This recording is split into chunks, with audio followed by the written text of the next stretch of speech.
আসসালামু আলাইকুম। Easy to learn with সালাম ইউটিউব চ্যানেলে আপনাদেরকে স্বাগতম। আমি আব্দুল সালাম, আমি আছি আপনাদের সাথে। যারা আমার চ্যানেলটি এখনও সাবস্ক্রাইব করো নাই তারা এখনই করে নাও। তো আমরা আজকে যে টপিকটা নিয়ে আলোচনা করব সেটা হলো নিউটনিয়ান বলবিদ্যা। তো বলবিদ্যা কি? বলবিদ্যা হলো পদার্থবিজ্ঞানের এমন একটি শাখা যেখানে কোনো একটা বস্তুর ভৌত অবস্থা বা বল প্রয়োগের ফলে বস্তুর যে প্রভাবগুলো হয়, যেমন স্থির বস্তু গতিশীল হয়, গতিশীল বস্তু স্থির হয়, বস্তুর আকার পরিবর্তন ঘটে ইত্যাদি যে বৈশিষ্ট্যগুলো পরিলক্ষিত হয়, সেই পদার্থবিজ্ঞানের সেই শাখাকে বলা হয় বলবিদ্যা। তো এই বিদ্যায় মূলত কি করা হয়? এখানে মূলত স্থির বস্তু বা গতিশীল বস্তু নিয়ে আলোচনা করা হয়। তো যেহেতু আমরা জানি স্যার আইজ্যাক নিউটন গতিবিদ্যার 3টি সূত্র দিয়ে বিখ্যাত হয়ে আছেন এবং তার এই যে বিশাল ভূমিকা রয়েছে, সেই ভূমিকার আলোকে এখানে আমরা যে টপিকটা আলোচনা করব সেখানে নামকরণ করা হয়েছে নিউটনিয়ান বলবিদ্যা। তো প্রথমেই আমাদের যে টপিকটা আছে সেটা হলো বলের সংজ্ঞামূলক ধারণা। তো বলের সংজ্ঞামূলক ধারণা, এই কনসেপ্টটা কোথা থেকে আসছে? এই কনসেপ্টটা মূলত আসছে হলো জড়তা থেকে। তাহলে আমরা জানি এখন জড়তাটা কি? জড়তাটা হলো কোনো একটা বস্তু যে অবস্থায় আছে সেই অবস্থায় চিরকাল থাকার যে প্রবণতা বা ধর্ম, তাকে বলা হয় জড়তা। তো বিষয়টা কেমন? বিষয়টা হলো, ধরো টেবিলের ওপরে একটা বই রেখে দিলাম, এখন ওটা স্থির। এখন আমি যদি তার উপর বল না প্রয়োগ করি তাহলে কি সেটা কি সরে যাবে? যাবে না অবশ্যই। তো এই যে বস্তুটা স্থির আছে ওই বস্তুটা কিন্তু চিরকাল স্থির থাকবে। এই যে স্থির থাকার যে প্রবণতা বা ধর্ম তাকে বলা হচ্ছে জড়তা। একইভাবে আবার আমরা একটা গাড়ির চাকাকে ছেড়ে দিলাম, তাহলে কি হবে? ওই চাকাটা কিন্তু ঘুরিয়ে ঘুরিয়ে চলতে থাকবে। তো তখন কি বোঝা যাচ্ছে? ওই বস্তুটা কিন্তু সমবেগে সরল পথে চলতে থাকবে। তাহলে এখান থেকেও কিন্তু জড়তার ধারণাটা আসছে যে গতিশীল বস্তুর উপর যদি আমরা কোনো বল প্রয়োগ না করি তাহলে কিন্তু সেই গতিশীল বস্তুটা চিরকাল সমবেগে সরল পথে চলতে থাকবে। আর এই যে সমবেগে চলার যে প্রবণতাটা তাকে বলা হচ্ছে কিন্তু জড়তা। তো এরপরে আমরা পরবর্তী পর্যায়ে যাই। এখানে অতি গুরুত্বপূর্ণ একটা লাইন আছে, দেখো, ভর হচ্ছে জড়তার পরিমাপ। তোমরা যারা এইচএসসি দিবা বা মেডিকেল দিবা তোমাদের জন্য কিন্তু এই লাইনটা অনেক অনেক ইম্পর্টেন্ট। ভর হচ্ছে জড়তার পরিমাপ। তোমাদের প্রশ্নটা এমন হবে, নিচের কোনটি জড়তার পরিমাপ? অপশানে 4টা থাকবে, তার মধ্যে উত্তর হবে ভর। আশা করি বুঝতে পারছো। এখন কোনো একটা বস্তুর ভরের সাথে মূলত জড়তার সম্পর্কটা হলো সমানুপাতিক সম্পর্ক। কীরকম? কোনো একটা বস্তুর যদি ভর বেশি হয় তাহলে তার জড়তাটাও বেশি হবে। কেমন? আমরা যে বলছিলাম টেবিলের ওপরে বই রাখছি একটা, এখন যদি তার ভরটা অধিক হয় তাহলে কি হবে? সেটা কিন্তু সরাতে কষ্ট হবে। মানে সেটা কিন্তু সরাতে কষ্ট হচ্ছে কারণ তার যে জড়তা ধর্মটা কিন্তু বেশি হচ্ছে। তো এরপরে আবার একটা লাইন আছে, দেখো, কোনো বস্তুর তার বেগের পরিবর্তনকে বাধা দেওয়ার পরিমাপই হচ্ছে ভর। ভরের সংজ্ঞা দেওয়া আছে এখানে। তো ভরটা কি? কোনো একটা বস্তুর বেগের যে পরিবর্তন হবে সেই বেগের পরিবর্তনকে সে বাধা দেবে। এই কথাটা কিন্তু একটু আগেই বললাম যে টেবিলের ওপরে বইটা যদি ভরটা বেশি হয় তাহলে কিন্তু তার বেগ দিতে সমস্যা হবে, আমাদের বেগ দিতে কষ্ট হবে। তো এখানে সেই কনসেপ্টটা মূলত আসছে। তো এরপরে দেখো এখানে আরও 2টা জিনিস আলোচনা করা হয়েছে, স্পর্শ বল আর এর পরবর্তীতে আছে অস্পর্শ বল নিয়ে। তো আমরা এখন সেইটা শিখি। স্পর্শ বলটা মূলত হলো যে বলটা ক্রিয়া হওয়ার জন্য মূলত 2টা বস্তুর প্রত্যক্ষ সংস্পর্শের প্রয়োজন। এখানে দেখো সেই কথাটাই কিন্তু লেখা আছে। তাহলে স্পর্শ বলটা তখনই ক্রিয়া হবে যখন 2টা বস্তুর মধ্যে প্রত্যক্ষ সংস্পর্শ থাকবে। কেমন? আমরা দেখো, তুমি ছোটোবেলায় হয়তো অনেকেই এমন খেলা করছো যে একটা বেয়ারিংয়ের গাড়ি বানিয়ে তার উপরে বসছো এবং আরেকজন ধরে দড়ি দিয়ে রশি দিয়ে টানছো। তো সেক্ষেত্রে কী হতো? ওই যে গাড়ির যে বেয়ারিং থাকতো বা গাড়ির যে চাকা থাকতো সেটা কিন্তু মাটির সাথে ঘর্ষণ খেত। এবং এই যে ঘর্ষণ খেত কেন? কারণ ওই যে মাটির ওপর দিয়ে ওই বেয়ারিংটা চলতো। তার মানে কি 2টা বস্তুর মধ্যে প্রত্যক্ষ সংস্পর্শে পড়তো। এই যে 2টা বস্তুর মধ্যে প্রত্যক্ষ সংস্পর্শে পড়ছে, এই যে বলটাকে বলা হচ্ছে স্পর্শ বল। তো স্পর্শ বলের এখানে দেখো কয়েকটা উদাহরণ দেওয়া আছে: ঘর্ষণ বল, সংঘর্ষের ফলে সৃষ্ট বল, টানা বল। তো তোমরা এই অপশান 3টা মনে রাখবা। এখানে কিন্তু তোমরা পড়লেই বুঝতে পারবা যে এখানে 2টা বস্তুর প্রত্যক্ষ সংস্পর্শের প্রয়োজন। এরপরে আসি অস্পর্শ বল।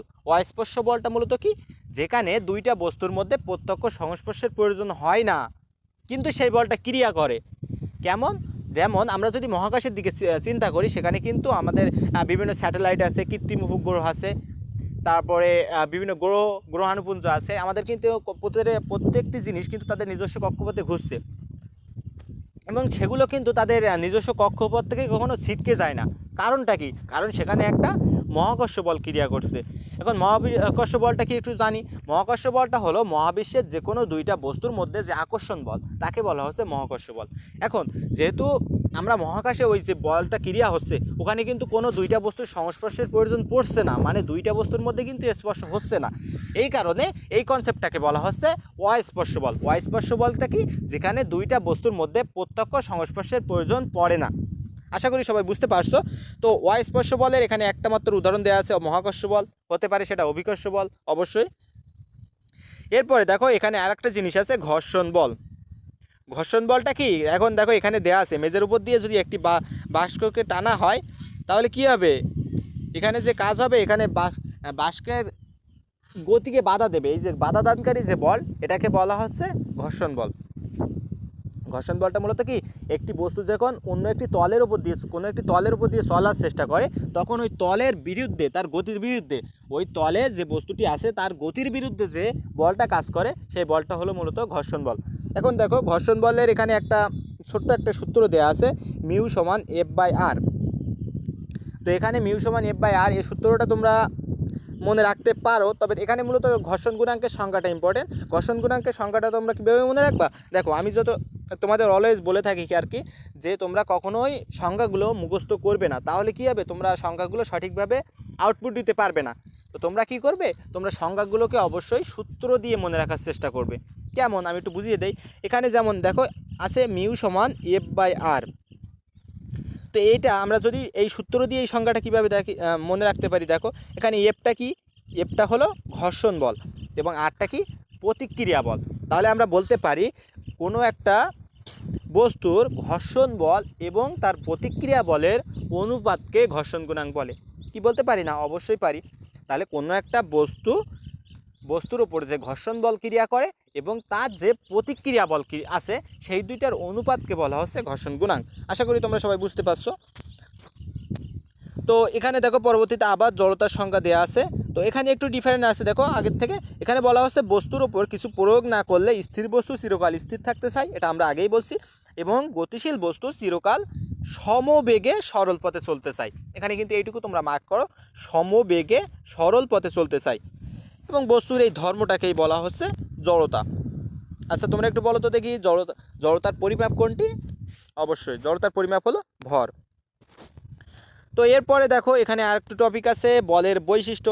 আমি তোমাদের বলছি আগেই যে তোমরা কখনো এই যে বলের বৈশিষ্ট্য আছে, এটাকে মুখস্থ করবা না। কেন করবা না? কারণ এই বলের বৈশিষ্ট্যটা তোমরা নিজেরাই বলতে পারবা। চলো দেখে নিয়ে যাই। এখন বলা হচ্ছে এখানে দেখো, প্রযুক্ত বল কোনো স্থির বস্তুকে গতিশীল করতে পারে। তাহলে এটা কি তোমরা বুঝতে পারবা না? আমরা যেরকম বলছি, টেবিলের উপরে একটা বই রেখে দিচ্ছি, আমি যদি তার উপর বল প্রয়োগ করি, আমি যদি তাকে ধাক্কা দিই, তাহলে কি সেটা গতি প্রাপ্ত হচ্ছে? মানে সরে যাচ্ছে। তো এই যে আমি স্থির বস্তুকে চাইলে আমরা বল প্রয়োগে গতিশীল করতে পারি। আবার একইভাবে আমরা যদি কোনো একটা গতিশীল বস্তুর উপর বল প্রয়োগ করি, তাহলে কিন্তু সেটা থামিয়ে দিতে পারি। তো এখানে দেখো বলের আর একটা বৈশিষ্ট্যের মধ্যে আছে, বল ত্বরণ সৃষ্টি করে। আমরা কিন্তু বলের সূত্র জানি, F সমান ma। তো এখানে কিন্তু তার সূত্রের মধ্যেই ত্বরণ আছে। তো মনে রাখবা, বল ত্বরণ সৃষ্টি করে। এখন আমরা ত্বরণটা কি অনেকেই জানি না, বা অনেকেই জানি। তো আমরা একটু দেখে নিই ত্বরণটা কি। ত্বরণটা মূলত আমরা জানি এ সমান, ত্বরণের যে সূত্রটা ছিল v-u/t। আমি কিন্তু আগেই বলছি তোমাদের সংখ্যা কোনো মুখস্থ করাবো না, আমি চেষ্টা করব সূত্র দিয়ে মনে রাখা যায় কীভাবে সেটা দেওয়ার। তো তাহলে আমরা এখানে সূত্র দিয়ে দেখি। এখানে কিন্তু ভিটা হলো শেষ বেগ, ইউটা হলো আদি বেগ, আর v-u দ্বারা বোঝাচ্ছে এখানে কি? বেগের পরিবর্তন। এখানে কিন্তু v-u দ্বারা বোঝানো হচ্ছে বেগের পরিবর্তন, এবং নিচে টি দিয়ে বোঝানো হচ্ছে সময়। তো এবার আমরা দেখে নেই ত্বরণের সংখ্যাটা কিভাবে দিব। যেহেতু আমরা সবসময় নিচের রাশিটা থেকে নিব, তাহলে সময়, একক সময়ে কোনো একটা বস্তুর যে অবস্থানের পরিবর্তন হয়, তাকে বলা হয় ত্বরণ। আমি আবারও বলছি, দেখো একক সময়ে, কেন আমি বলছি নিচের রাশিটা থেকে আমরা সংজ্ঞা লেখা হিসেব করব। তো টি আছে নিচে, তো আমরা সময় আছে নিচে, তাহলে আমরা এখানে নেব কি একক সময়ে কোনো একটা বস্তুর অবস্থানের পরিবর্তনকে ত্বরণ বলে। আবার কিন্তু আমরা ত্বরণের সংজ্ঞাটা আবার অন্যভাবে দিতে পারি। কেমন? কোনো একটা বস্তুর অবস্থানের পরিবর্তনের হারকে ত্বরণ বলে। এখন দেখো আমি দুইটার সংখ্যার মধ্যে তফাৎটা কি? তফাৎ হলো একটার মধ্যে আমি বলছি একক সময়ে আর একটার মধ্যে বলছি হার। তোমরা কখনো এই দুইটা কথা কিন্তু একই সাথে লিখতে পারবা না বা একই সাথে মুখস্থ করবা না। কারণ কি, যখন একক সময় আসবে এবং সেই কথাটা দ্বারাই কিন্তু হার কথাটা নির্দেশ করছে। তো আমরা যদি হার দিয়ে সংখ্যাটা বলি তাহলে কেমন হবে? সময়ের সাথে বস্তুর অবস্থানের পরিবর্তনের হারকে ত্বরণ বলে। সময়ের সাথে বস্তুর অবস্থানের পরিবর্তনের হারকে ত্বরণ বলে। এবং আমরা যদি একক সময় দিয়ে সংখ্যাটা বলি কেমন হবে? একক সময়ে কোনো একটা বস্তুর অবস্থানের পরিবর্তনকে ত্বরণ বলে। আশা করি তোমরা বুঝতে পারছো।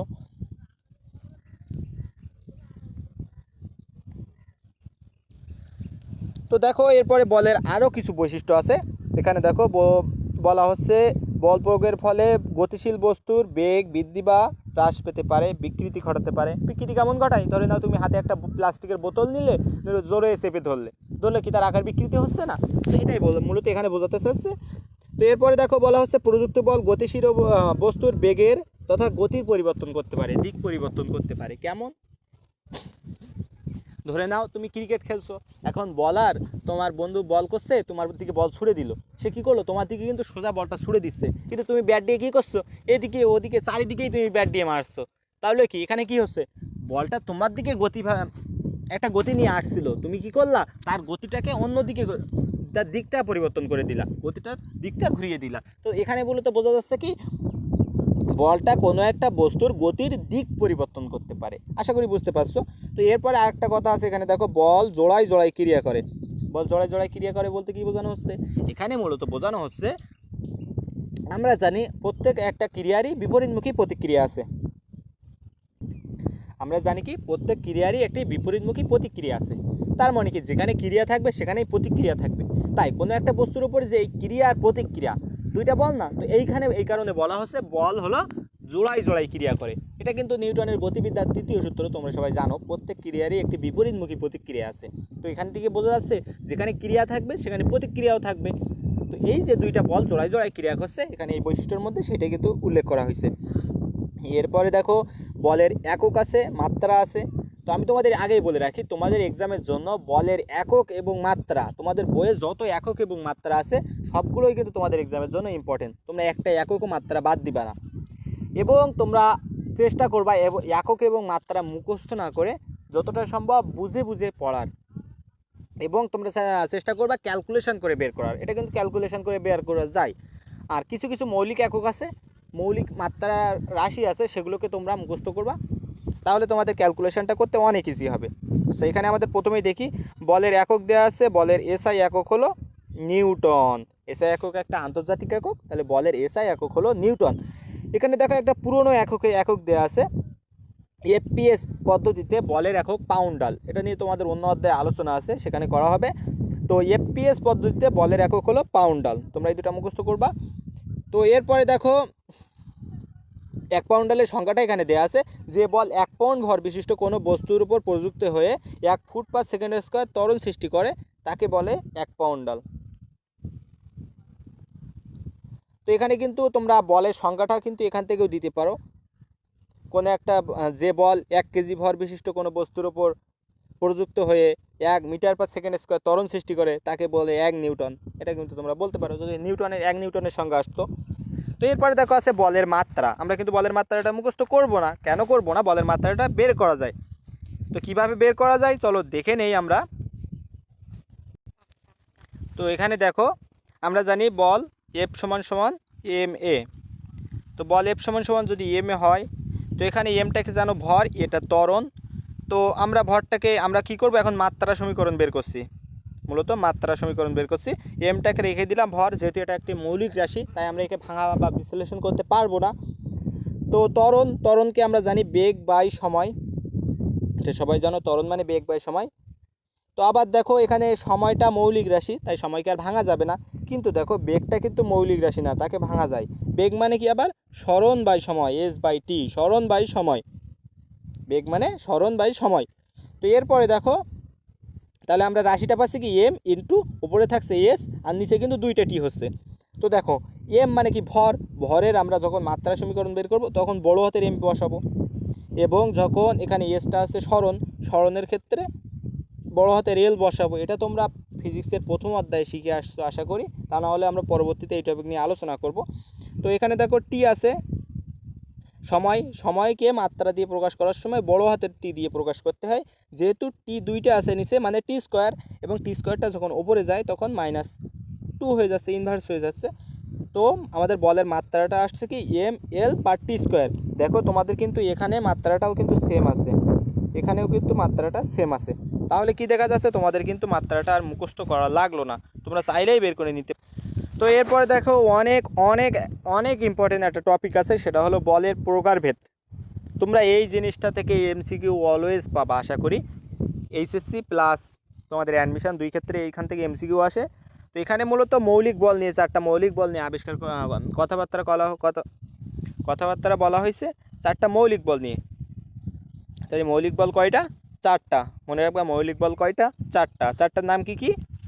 মহাকর্ষ বল, তড়িৎ চুম্বকীয় বল, সবল নিউক্লিয় বল, দুর্বল নিউক্লিয় বল। এখানে দেখো নিউক্লিয় বলের মধ্যে সবলও আছে দুর্বলও আছে, মনে রাখতে ইজি হলো। নিউক্লিয় বলের মধ্যে সবলও আছে দুর্বলও আছে, এবং তড়িৎ চুম্বকীয় বল আর মহাকর্ষ বল। এখন আমরা এই 4টা সম্পর্কে একটু আলোচনা করি। মহাকর্ষ বল, মহাকর্ষ বলটা কি আমি তোমাদের আগেই বলছি। মহাকর্ষ বলটা হলো মহাবিশ্বের মধ্যে, এটা কিন্তু গুলায় না, মহাবিশ্বের আছে, মহাকর্ষ বলেরও আছে। তো মহাকর্ষ বল হলো মহাবিশ্বের যে কোনো দুইটার বস্তুর মধ্যে যে আকর্ষণ বল, সেটাকে বলা হয় মহাকর্ষ বল। এখন মনে রাখবা মহাকর্ষ বলটা হলো সবচেয়ে দুর্বল বল, কেন আমরা একটু পরে আলোচনা করছি। তো এখানে দেখো মহাকর্ষ বল নিয়ে একটু কথাবার্তা আছে, আমরা একটু আলোচনা করি। আচ্ছা ধরে নাও এখানে একটা বস্তু আছে m1 ভরের বস্তু, এখানে একটা বস্তু আছে m2 ভরের বস্তু। এখন দুইটা বস্তুর মধ্যে মধ্যবর্তী দূরত্ব হলো r। এখন এটা কিন্তু মহাবিশ্বের দুইটা বস্তু। এখন এই মহাবিশ্বের দুইটা বস্তুর মধ্যে যে আকর্ষণ বল, সেটাকেই বলছি মহাকর্ষ বল। এখন আমরা মহাকর্ষ বলের একটা সূত্র আছে, এটা তোমরা পরবর্তী ষষ্ঠ অধ্যায়ে গিয়ে শিখতে পারবে। সেই সূত্রটা হলো কি, F = Gm1m2/r²। এটা হয়তো তোমরা এসএসসি লেভেলেও শিখে আসছো আর কি। তো এখানে দেখো মূলত এই যে রাশিটা মূলত এখানে বলা হয়েছে কি, দেখো m1 m2-র সাথে সমানুপাতিক বল, মহাকর্ষ বল ভরদ্বয়ের গুণফলের সাথে সমানুপাতিক। এইখানে কিন্তু সেই লাইনটাই লেখা আছে, এই বল ক্রিয়াশীল দুইটা বস্তুর মধ্যে ভরের গুণফলের সমানুপাতিক। এই কথাটা বোঝানোর জন্য আমি এটা লিখছি আর কি। তো দুইটা বস্তুর মধ্যে যে আকর্ষণ বল, সেই বল হবে ভরদ্বয়ের গুণফলের সমানুপাতিক। এখানে দেখো রাশিটা ওপরে আছে এবং এফটা ওপরে, মানে কি ভর বৃদ্ধি করলে মহাকর্ষ বলও বৃদ্ধি পাবে। এ কারণে বলা হচ্ছে দুইটা যেহেতু একই দিকে, মানে ভর বৃদ্ধি তো বলও বৃদ্ধি, দুইটাই বৃদ্ধি পাচ্ছে এরকম, বা ভর হ্রাস করলে বলও হ্রাস হবে। তো এক্ষেত্রে এই যে সম্পর্কটা, এই সম্পর্কটাকে বলা হচ্ছে সমানুপাতিক সম্পর্ক। এবং দেখো এখানে আরটা আছে নিচে, তো এখানে কি বোঝা যাচ্ছে, এখানে যদি আর এর মান বৃদ্ধি করি বলের মান হ্রাস পাবে, আবার আর এর মান যদি হ্রাস করি বলের মান বৃদ্ধি পাবে। এই যে সম্পর্ক মানে বিপরীত সম্পর্ক, ব্যস্তানুপাতিক। তো এই সম্পর্কটাকে বলা হচ্ছে ব্যস্তানুপাতিক। এখন ব্যস্তানুপাতিক, এখানে দেখো আরটা কি ব্যাসার্ধ, আমি বলছি আরটা ব্যাসার্ধ হতে পারে, বা দুইটা বস্তুর মধ্যবর্তী দূরত্ব। তো এই দুইটা বস্তুর মধ্যবর্তী দূরত্বের বর্গের ব্যস্তানুপাতিক, এটা কিন্তু ভুল করো না। মহাকর্ষ বলটা কী হবে, দুইটা বস্তুর মধ্যে যে দূরত্ব আছে তার বর্গের ব্যস্তানুপাতিক। আশা করি বুঝতে পারছো, এখানে কিন্তু সেই কথাটাই বলা আছে আর কি।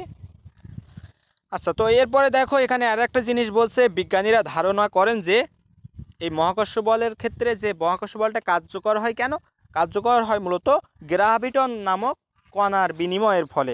গ্রাভিটন নামক কণার বিনিময়ের ফলে, গ্রাভিটন নামক যে কণা, এটা কিন্তু তোমাদের পরীক্ষায় অলওয়েজ আসে।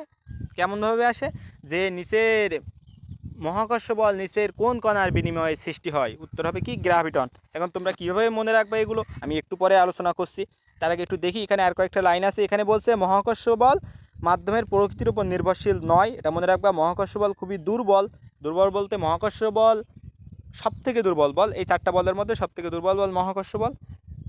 এ বল আকর্ষণধর্মী বল, এই কথাটা মনে রাখবা।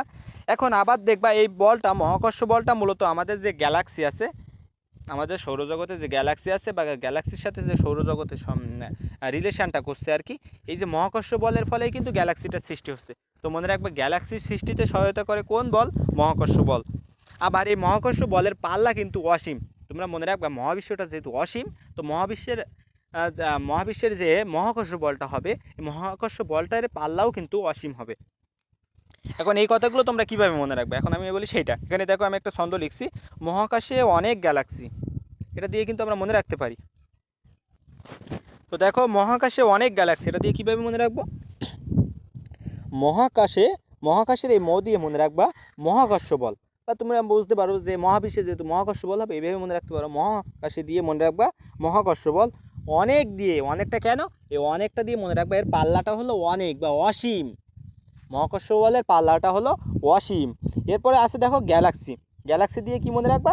মহাকর্ষ বলটা মূলত গ্যালাক্সি গঠনের সহায়তা করে, এবং এই গ্যালাক্সির দিয়ে মনে রাখবা গ্রাভিটন কণা। তাহলে মহাকাশের দিয়ে মনে রাখবা গ্রাভিটন কণা। তাহলে তোমরা আগেই বলছি দেখো মহাকাশে অনেক গ্যালাক্সি, তোমরা সহজে মনে রাখবা। রেখে এখানে কি করবা? তো মহাকাশে দিয়ে মনে রাখতে বলছি মহাকর্ষ বল, অনেক দিয়ে মনে রাখতে বলছে পাল্লা অসীম, আর গ্যালাক্সির দিয়ে বলছি গ্রাভিটন কণার বিনিময়ে সৃষ্টি হয়, এবং গ্যালাক্সি দিয়ে বলছি গ্যালাক্সি সৃষ্টিতে সহায়তা করে। তাহলে কিন্তু 4-5টা পয়েন্ট কিন্তু তোমার মুখস্থ হয়ে গেল ছোট্ট একটা ছন্দ দিয়ে। তো এরপরে দেখো তড়িৎ চুম্বকীয় বল আছে। আর তড়িৎ চুম্বকীয় বলটা মূলত কী হয়? দুইটা আহিত বস্তু বা চালিত বস্তুর মধ্যে হয়। কেমন? আমাদের বিজ্ঞানী কুলম একটা সূত্র আবিষ্কার করছিল, তোমরা সবাই জানো। আচ্ছা, কুলম্বের সূত্রটা কেমন ছিল? এখানে ধরো একটা Q1 চার্জের বস্তু আছে, আর এখানে ধরো Q2 চার্জের একটা বস্তু আছে, এবং তাদের মধ্যবর্তী দূরত্ব হলো কি আর। এখন এই যে তাদের মধ্যে যে আকর্ষণ বা বিকর্ষণ বল, দুইটা চালিত বস্তুর মধ্যে জানো তোমরা আকর্ষণ বা বিকর্ষণ বল দুইটাই ক্রিয়া হতে পারে। তো এই যে আকর্ষণ বা বিকর্ষণ বল, এটা কুলম্ব আবিষ্কার করছিল, এবং তার এই যে সিটা ছিল, এখানে যে সিটা আছে, এটা মূলত কুলম্বের ধ্রুবক, তোমরা জানো।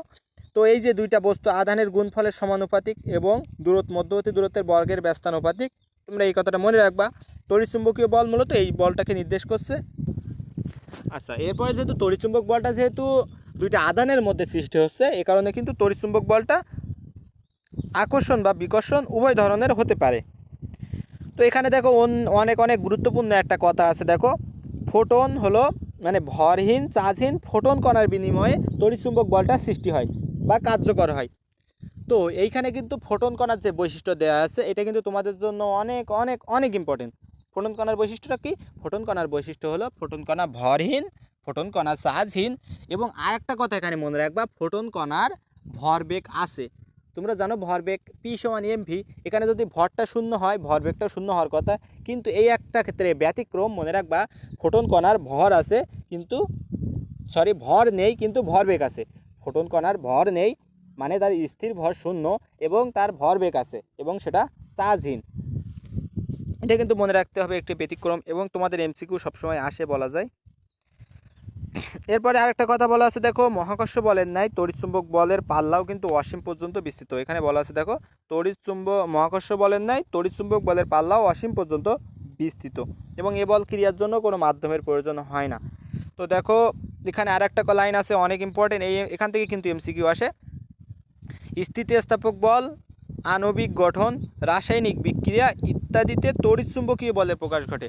এখন তড়িৎচুম্বকীয় বলের ফলাফল কোনগুলো, আমি কিন্তু এবার সেটাই কিন্তু তোমাদের জানাচ্ছি আর কি। তড়িৎচুম্বকীয় বলের ফলাফল হলো স্থিতিস্থাপক বল, আণবিক গঠন, রাসায়নিক বিক্রিয়া। এর সাথে আরও একটা কথা মনে রাখবা, তড়িৎচুম্বক বলটা মূলত কী করে? পরমাণু গঠন করতে সহায়তা করে। পরমাণু গঠন করতে সহায়তা করে কোনটি? তড়িৎচুম্বকীয় বল। তো আমরা এখানে এই ছোট্ট একটা ছন্দ দিয়ে মনে রাখবো, তড়িৎ পরমাণুর অনেক ফোটন। তড়িৎ পরমাণুর অনেক ফোটন, এটা দিয়ে কিন্তু আমরা মনে রাখতে পারি, তাই না? তো তড়িৎ পরমাণুর অনেক ফোটন, এই ছন্দটা দিয়ে কীভাবে মনে রাখবো? দেখো তড়িৎ দিয়ে মনে রাখবা তড়িৎ চুম্বকীয় বল, তড়িৎ দিয়ে মনে রাখবা তড়িৎ চুম্বকীয় বল। পরমাণু দিয়ে মনে রাখবা পরমাণু গঠনে সহায়তা করে। তাহলে তড়িৎ দিয়ে তড়িৎচুম্বকীয় বল, পরমাণু দিয়ে পরমাণু গঠনে সহায়তা করে, এবং অনেক দিয়ে মনে রাখবা কি? অনেক দিয়ে মনে রাখবা হলো এর পাল্লাটা অসীম। এটা কিন্তু তোমাদের আমি আগেই বলছি, তাই না? তো তড়িৎ দিয়ে মনে রাখবা তড়িৎচুম্বকীয় বল, পরমাণু দিয়ে মনে রাখবা পরমাণু গঠনে সহায়তা করে, আর অনেক দিয়ে মনে রাখবা কি? এর পাল্লাটা অসীম, এবং শেষে আছে দেখো ফোটন। ফোটন দিয়ে কি মনে রাখতে বলছি? দেখো তোমরা ফোটন দিয়ে মনে রাখবা হলো ফোটন কণার বিনিময়ে কার্যকর হয়। তো তাহলে দেখো এই 4-5টা কথা অনেক ইম্পর্টেন্ট কথা, কিন্তু তোমাদের ছোট্ট একটা ছন্দ দিয়ে হয়ে যাচ্ছে। তড়িৎ পরমাণুর অনেক ফোটন। তো তড়িৎ দিয়ে মনে রাখতে বলছে তড়িৎ চুম্বকীয় বল, পরমাণু দিয়ে পরমাণু গঠনে সহায়তা করে, অনেক দিয়ে পাল্লা অসীম, ফোটন কণার বিনিময়ে কার্যকর হয়। আচ্ছা, তাহলে কিন্তু এটা বুঝতে পারছো আশা করি। এরপরে আছে সবল নিউক্লিয় বল। সবল নিউক্লিয় বলটা কি? এখানে দেখো সবল নিউক্লিয় বল মূলত একটি পরমাণু নিউক্লিয়াসে প্রোটন আর নিউট্রন দ্বারা গঠিত। এখন এই যে নিউক্লিয়াস গঠনে যে সাহায্য করছে সেটা মূলত সবল নিউক্লিয় বল কিন্তু সাহায্য করছে, নিউক্লিয়াস গঠনে সাহায্য করে সবল নিউক্লিয় বল। তো এইখানে সবল নিউক্লিয় বলে তোমরা একটু রিডিং দিয়ে দিবা, আমি অতটা পড়ছি না, এখানে ইম্পর্টেন্ট না ততটা। এখানে বলছে দেখো নিউক্লিয়নের মধ্যে মেসন কণার বিনিময়ে সৃষ্টি হয়। এখন সবল নিউক্লিয় বল দুইটা কণার বিনিময়ে সৃষ্টি হতে পারে, হয় মেসন বা গ্লুয়ন বা মেসন, দুইটা কণার বিনিময়ে কিন্তু সবল নিউক্লিয় বল কার্যকর হতে পারে। তো এখানে দেখো সবল নিউক্লিয় বলের জিনিসগুলো আমরা মনে রাখার জন্য ছোট্ট একটা ছন্দ ইউজ করব। এটা হলো কি সবল নিউক্লিয়াস গ্লুয়ন বা সবল নিউক্লিয়াস মেসন, তোমরা যেভাবে মনে রাখবা আর কি। তো এখানে দেখো সবল নিউক্লিয়াস গ্লুয়ন, তো সবল নিউক্লিয়াস গ্লুয়ন দিয়ে কীভাবে মনে রাখবা? সবল দিয়ে মনে রাখবা সবল নিউক্লিয় বল, এবং নিউক্লিয়াস দিয়ে মনে রাখবা নিউক্লিয়াস গঠনে সহায়তা করে। তাহলে সবল দিয়ে মনে রাখবা সবল নিউক্লিয় বল, এবং নিউক্লিয়াস দিয়ে মনে রাখবা নিউক্লিয়াস গঠনে সহায়তা করে, এবং গ্লুয়ন বা মেসন এটা দিয়ে মনে রাখবা কি গ্লুয়ন বা মেসন কণার বিনিময়ে কার্যকর হয়। তাহলে কিন্তু ইজিলি মনে রাখতে পারছো আশা করি। ছোট্ট ছোট্ট ছন্দ কিন্তু অনেক সহজে মনে রাখা যাবে এই আর কি। আর তোমাদের এই ছন্দ সবগুলো ছন্দ পড়তে বলবো না আমি, তবে এই ক্ষেত্রে আমার মনে হয় এই 4টা ছন্দ পড়লে ভুল হওয়ার সম্ভাবনা অনেক অনেক কমে যাবে। কারণ আমি যখন এইচএসসি লেভেলে বা অ্যাডমিশন লেভেলে এই ভুলগুলো করতাম, এখান থেকে কিন্তু আমার ভুল হতো, এই কারণে এই ছন্দগুলো আমি নিজে নিজে তৈরি করছি আর কি। যার ফলে যখন দেখা গেল পরবর্তীতে কিন্তু আমার ওই ভুলটার পরিমাণ অনেক কমে আসছে, এবং শেষ পর্যন্ত দেখা যায় আর ভুল হতো না। মাশাআল্লাহ, এটা তোমরাও পারবা আশা করি। তো এরপরে দেখো দুর্বল নিউক্লিয় বল। দুর্বল নিউক্লিয় বলটা কি তেজস্ক্রিয় ভাঙনের ক্ষেত্রে সহায়তা করছে। কেমন? এখানে দেখো আমরা জানি যে তেজস্ক্রিয়টা কি, তেজস্ক্রিয় এখানে তেজস্ক্রিয় পদার্থের দেখো নাম আছে কি, তেজস্ক্রিয় পদার্থটা কি? যে পদার্থে স্বতঃস্ফূর্তভাবে ভেঙে যায়, যে পদার্থ স্বতঃস্ফূর্তভাবে ভেঙে যায়, যেখানে স্বতঃস্ফূর্ত বিক্রিয়া সংঘটিত হয়, চেইন বিক্রিয়া সংঘটিত হয় আর কি। তো এখানে দেখো বলা হচ্ছে কি প্রকৃতিতে কিছু মৌলিক পদার্থ রয়েছে যাদের নিউক্লিয়াস স্বতঃস্ফূর্তভাবে ভেঙে যায়, এবং তাদেরকে বলা হচ্ছে মূলত, এখানে কয়েকটা উদাহরণ আছে দেখো, ইউরেনিয়াম, থোরিয়াম, এই নিউক্লিয়াসগুলোকে বলা হচ্ছে তেজস্ক্রিয় নিউক্লিয়াস। এখন দেখো তেজস্ক্রিয় নিউক্লিয়াস থেকে আবার 3 ধরনের রশ্মি বের হয়, এটা তোমরা জানো, alpha, beta, gamma. Alpha, beta রশ্মি এবং গামা রশ্মি, 3টা রশ্মি বের হয় তেজস্ক্রিয় নিউক্লিয়াস থেকে, এটা তো জানো। তো এখান থেকে মনে রাখবা এখানে এই যে দুর্বল নিউক্লিয় বল মূলত বিটা ভাঙনের জন্য দায়ী হয়। এবং এখানে দেখতে পাচ্ছ এখানে আরেকটা লাইন আছে, আচ্ছা এখানে আরেকটা লাইন আছে দেখো, ডব্লিউ পাউলি এখানে নিউট্রিনো কণা আবিষ্কার করছেন।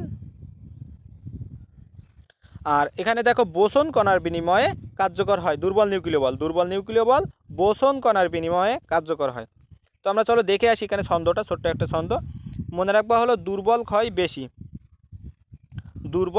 বেশি, এই ছন্দটা দিয়ে তোমরা মনে রাখবা দুর্বল ক্ষয় বেশি। তো দুর্বল দিয়ে কি মনে রাখবা? দুর্বল দিয়ে মনে রাখবা দুর্বল নিউক্লিয় বল, আর ক্ষয় দিয়ে মনে রাখবা বিটা ক্ষয়ের জন্য দায়ী, মানে নিউক্লিয়াসের ভাঙন বা ক্ষয়, তো সেই কোন নিউক্লিয়াস? বিটা ভাঙনের জন্য দায়ী, নিউক্লিয়াসের বিটা ভাঙনের জন্য দায়ী। এই যে আলফা বিটা গামা রয়েছে সেখানে বিটা ভাঙনের জন্য দায়ী দুর্বল নিউক্লিয় বল। এবং বেশির দিয়ে মনে রাখবা বোসন কণা। তাহলে দেখো অনেক ইজি হয়ে গেল না? দুর্বল ক্ষয় বেশি, দুর্বল দিয়ে মনে রাখবা দুর্বল নিউক্লিয় বল, ক্ষয় দিয়ে মনে রাখবা এটা হলো বিটা ভাঙনের জন্য দায়ী, আর বেশির দিয়ে মনে রাখবা বোসন কণার বিনিময়ে কার্যকর হয়। আশা করি এখান থেকে আর ভুল হবে না ইনশাআল্লাহ। তো এরপরে দেখো জেনে রাখার মধ্যে কয়েকটা কথাবার্তা আছে, এগুলো কিন্তু অনেক অনেক ইম্পর্টেন্ট। এখানে দেখো প্রথমেই বলা হচ্ছে সবল নিউক্লিয় বলের কারণে প্রোটন ও নিউট্রন একত্রে আবদ্ধ হয়ে নিউক্লিয়াস গঠন করে।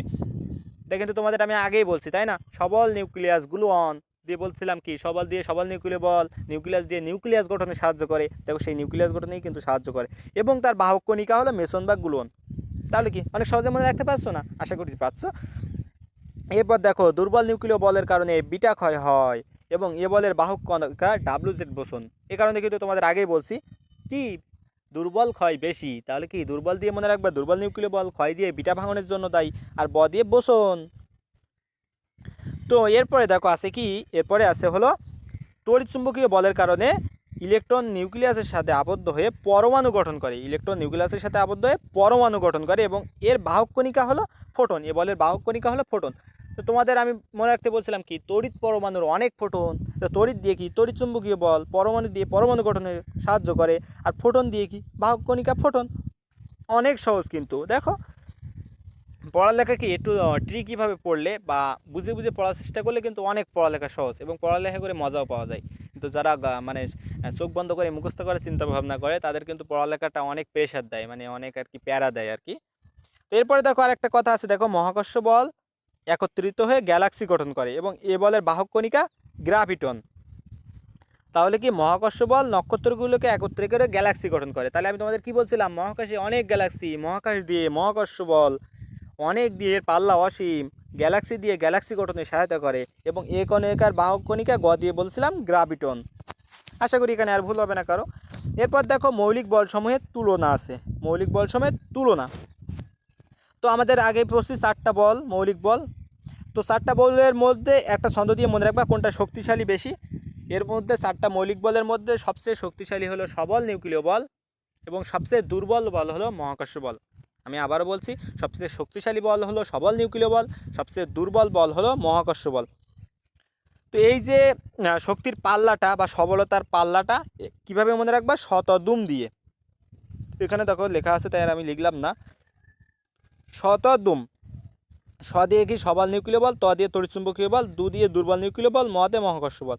তো এর মধ্যে দেখো শক্তির চিহ্ন দেওয়া আছে, দেখো গ্রেটার দ্যান দেওয়া আছে। তো এখানে সবল নিউক্লিয় বলের পাল্লাটা সবচেয়ে বেশি, মানে শক্তিটা সবচেয়ে বেশি, সবল নিউক্লিয় বলের শক্তিটা বেশি সবচেয়ে, এবং মহাকর্ষ বলের শক্তিটা সবচেয়ে দুর্বল। তো তোমাদের পরীক্ষা এরকম কিন্তু আসবে, নিচের কোনটি সবচেয়ে শক্তিশালী বল, উত্তর হবে সবল নিউক্লিয় বল। নিচের কোনটি সবচেয়ে দুর্বল বল, হবে হলো মহাকর্ষ বল। আশা করি তোমরা পারবা। তো এরপরে দেখো এখানে সবল আর দুর্বল নিউক্লিয় বলের উভয়ের পাল্লা হলো স্বল্প, আর এগুলো কিন্তু নিউক্লিয়াসের বাইরে ক্রিয়াশীল হয় না, যেহেতু নিউক্লিয়, এদের নামের মধ্যে নিউক্লিয়াস আছে, মনে রাখবা এগুলো হলো নিউক্লিয়াসের মধ্যে কার্যকর হয়, এগুলো নিউক্লিয়াসের বাইরে আসলে আর কার্যকর হয় না। ওদিকে পক্ষান্তরে দেখো মহাকর্ষ বল আর তড়িৎচুম্বক বলের পাল্লা কিন্তু অসীম, এটা আমি কিন্তু ছন্দের মধ্যে বলে দিছি তোমাদের আর কি। তো এরপরে দেখো এখানে মহাকর্ষ বলের সাপেক্ষে বা সবল নিউক্লিয় বলের সাপেক্ষে যে পাল্লা সবলতার মানগুলো আছে তোমরা কীভাবে মনে রাখবে আমি এখনই বলছি। আচ্ছা চলো, আমরা তোমাদের সময় বাঁচাতে আর কি স্ক্রিনে লিখে নিলাম আগে থেকে। তো দেখো দিয়ে বলছিলাম কি সবল নিউক্লিয় বল। এখন দেখো সবল নিউক্লিয় বলের পাল্লাটা হবে 10⁻41। কখন হবে, যদি মহাকর্ষ মহাকর্ষ বলের সাথে তুলনা করি। এখন দেখো মহাকর্ষ বলের সবলতা যদি 1 হয়, সবল নিউক্লিয় বলের সবলতা হবে 10⁻41। এটা কিন্তু সবলতার মান। মহাকর্ষ বলের সবলতা যদি 1 ধরি আমরা, তাহলে সবল নিউক্লিয় বলের সবলতা হলো 10⁻41। তার মানে কি মহাকর্ষ বলের যা শক্তি বা সবলতা, তার থেকে সবল নিউক্লিয় বল 10⁻41 গুণ বেশি শক্তিশালী। এখানে কিন্তু এটাই নির্দেশ করছে, মহাকর্ষ বলটা যদি আমি 1 হয়, তাহলে সবল নিউক্লিয় বল হবে তার থেকে 10⁻41 গুণ শক্তিশালী। তো আমরা কিন্তু এই যে সবলতার মানটা পড়ছি যে সবল নিউক্লিয় বল সবচেয়ে বেশি সবল, কেন সবল, এর পাল্লার সবলতার মানটা হলো 10⁻41 এবং মহাকর্ষ বলের পাল্লা যখন 1 তখন এর মান 10⁻41। এরপরে তড়িৎচুম্বকীয় বলের মধ্যে আছে 10⁻39 এবং দুর্বল নিউক্লিয় বলের মধ্যে আছে 10⁻30। দিয়ে দেখো তোমরা কিন্তু এখানে শতদুম দিয়ে মনে রাখবা। এরপরে হলো এখানে দেখো 4টা সংখ্যা আছে, 41, 39, 30 এবং এর শেষে তো 1 ধরবা, তাই তো। এখন মহাকর্ষ বলের সাথে তুলনা করলে এর 3টার মান হবে 30, 39, 41। 3টা সংখ্যা মনে রাখবা, রাখলে তোমরা কিন্তু ইজিলি মানে মনে রাখতে পারবা আর কি। আর এরপরে দেখো আমি যদি এবার কী করি, আমি এবার মহাকর্ষ বলকে ধরলাম না, আমি এবার বলবো সবল নিউক্লিয় বলের সাথে তারা কীরকম, মানে সবল নিউক্লিয় বলের সাথে তাদের তুলনা করব। তাহলে সবল নিউক্লিয় বলকে যদি আমি 1 ধরি, তাহলে তড়িৎচুম্বকীয় বলটা কত হবে, দেখো এই দুইটার অনুপাত করলে 10⁻2 আসে। 10⁻41 আর 10⁻39 অনুপাত করলে 10⁻2 আসে। যেহেতু সবল নিউক্লিয় বল বেশি শক্তিশালী, অবশ্যই তার থেকে কম শক্তিশালী হবে। কতটা কম হবে, 10⁻2 গুণ। হ্যাঁ, এরপরে আছে দুর্বল নিউক্লিয় বল। এখানে দেখো 30, 10⁻30 আর 10⁻41 দুইটা অনুপাত করলে 10⁻11 আসে। তো এখানে কিন্তু পার্থক্য এটুকুই। আর মহাকর্ষ বলের ক্ষেত্রে 10⁻41 আসবে। সবল নিউক্লিয় বল যদি 1 হয়, তাহলে 1 আর 10⁻41 নিচে ভাগ করে আসলে অনুপাত করলে 10⁻41 হচ্ছে। তাহলে বুঝতে পারছো, এই কারণে কিন্তু এই 4টা সংখ্যা কিন্তু তোমাদের মাঝে মাঝে গুলিয়ে যাবে আর কি পরীক্ষার হলে। এই কারণে আমি একটু ক্লিয়ার কনসেপ্ট দেওয়ার চেষ্টা করলাম। আশা করি তোমরা সবাই বুঝতে পারছো। আর যারা স্ক্রিনশট নিবা নিয়ে নাও, বইয়ে কিন্তু এই লাইনগুলো আছে, ঘুরিয়ে ফিরিয়ে এখানে যে কথাবার্তা বলা আছে এখানে এই লাইনগুলোই কিন্তু বলা আছে। তো এরপরে আমরা আরেকটা জিনিস শিখব, সেটা কি পাল্লার মান। পাল্লাটার মানটা কীরকম হবে আমি দেখো, সবল নিউক্লিয় আমি বলছিলাম তড়িৎচুম্বকীয় বলের পাল্লাটা অসীম, মহাকর্ষ বলের পাল্লাটা অসীম, দুইটা অসীম কিন্তু আমি তোমাদের বলছিলাম। তড়িৎচুম্বকীয় বলের পাল্লাটা অসীম হবে, মহাকর্ষ বলের পাল্লাটা অসীম হবে। এবং এখানে আরেকটা জিনিস মনে রাখবা, দুর্বল নিউক্লিয় বলের পাল্লাটা হলো 10⁻⁻16 এবং সবল নিউক্লিয় বলের পাল্লাটা হলো 10⁻⁻15। তো মনে রাখবা সবল নিউক্লিয় বলের পাল্লাটা হবে 10⁻⁻15 এবং দুর্বল নিউক্লিয় বলের পাল্লাটা হবে 10⁻16। তোমরা জানো মাইনাসের মান যেটা বেশি হয় সেটা কম, তো এখানে হলো দুর্বল নিউক্লিয় বলের পাল্লাটা একটু কম হচ্ছে 10⁻16 এবং সবল নিউক্লিয় বলের পাল্লাটা একটু বেশি হচ্ছে 10⁻15। এই চারটা মান কিন্তু তোমরা একবারে স্ক্রিনশট দিয়ে রাখতে পারো, এখান থেকে পড়ে নিতে পারবা আর কি। এরপর দেখো এখানে আর একটা কথা আছে, সালাম ওয়াইনবার্গের তত্ত্ব আর কি। তো এই তত্ত্বটা মূলত কি আমাদের তিনজন বিজ্ঞানী মানে চারটি মৌলিক বলের মধ্যে অনেকেই সম্পর্ক বের করার চেষ্টা করছেন। তো এরকমই তিনজন বিজ্ঞানী, সেটা তিনজন বিজ্ঞানীর নাম কি, প্রফেসর আব্দুল সালাম, ওয়াইনবার্গ এবং গ্লাসো। এই তিনজন বিজ্ঞানী তড়িৎচুম্বকীয় বল এবং দুর্বল নিউক্লিয় বলের মধ্যে একটা রিলেশন বা সম্পর্ক তৈরির চিন্তা ভাবনা করেন এবং তারা এ নিয়ে গবেষণা করেন এবং তাদের সেই গবেষণার ফলে যে ফলটা পেয়েছেন তারা সেই ফলটার নাম দিয়েছেন কি সালাম ওয়াইনবার্গের তত্ত্ব। তো তোমরা মনে রাখবা সালাম ওয়াইনবার্গের তত্ত্বের ক্ষেত্রে তিনজন বিজ্ঞানী ভূমিকা রাখে, একজন হলো প্রফেসর আব্দুল সালাম এবং একজন হলো গ্লাসো এবং একজন হলো ওয়াইনবার্গ। এবং মনে রাখবা এদের যে রিলেশনটা তৈরি করছে এই রিলেশনটা কীরকম করছে, তড়িৎচুম্বকীয় বলের মধ্যে এবং দুর্বল নিউক্লিয় বলের মধ্যে। আর বাকি কথাগুলো কিন্তু তোমাদের এখান থেকে আমি সব বলে দিছি আগে। তো ধন্যবাদ এতক্ষণ সাথে থাকার জন্য। আমি চাচ্ছি না ক্লাসটা বড় করতে, তাহলে তোমাদের অধৈর্য লাগবে। পরবর্তীতে আবার এরপর থেকে আপলোড দেওয়া হবে ইনশাল্লাহ। তোমরা যারা চ্যানেলটি এখনও সাবস্ক্রাইব করো নাই করে নাও এবং পাশে থাকা বেল আইকনটি ক্লিক করে দাও। আর আমাদের ভিডিওটি ভালো লাগলে অবশ্যই লাইক করবে এবং নিজের বন্ধুদের কাছে শেয়ার করতে অবশ্যই ভুলবে না। এবং তোমাদের কোনো টপিক যদি বুঝতে অসুবিধা হয় আমাদের কমেন্টে জানিয়ে দাও। ধন্যবাদ, আসসালামু আলাইকুম।